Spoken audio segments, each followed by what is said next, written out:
ఏంటంటే పిచ్చి అభిమానులు. వీళ్ళు వాక్యం ఫ్యాన్స్ అయితే నేను కూడా వాళ్ళతో పాటు ఉండేవాడిని. వీళ్ళు వాక్యం ఫ్యాన్స్ కాదు. వీళ్ళు వ్యక్తి, ఆ యూట్యూబ్లో ఎవడో ఉంటాడు వాడు దరిద్రుడు, వాని యొక్క ఫ్యాన్స్ వీళ్ళు. వాడు ఆ కోడికి 3 కాళ్ళు అంటే వీళ్ళు కూడా అవును 3 కాళ్ళే. మార్క్ నువ్వు ఒప్పుకో చెప్పు. కాదు రాదానికి 2 కాళ్ళు ఉన్నాయి అన్నా అనుకో, మా వాడికి వ్యతిరేకంగా చెప్తాను నువ్వు.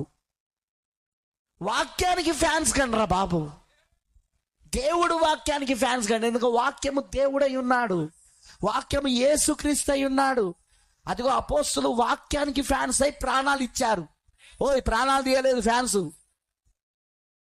అపోస్తులు ప్రాణాలు తీయలేదు, ప్రాణాలు ఇచ్చారు. కానీ నేటి కాలపు యూట్యూబ్ యొక్క ఫాలోవర్స్ ఫ్యాన్స్ ప్రాణాలు తీసేటోళ్ళు వీళ్ళు, హంతకులు వీళ్ళు. అంత పిచ్చోలుగా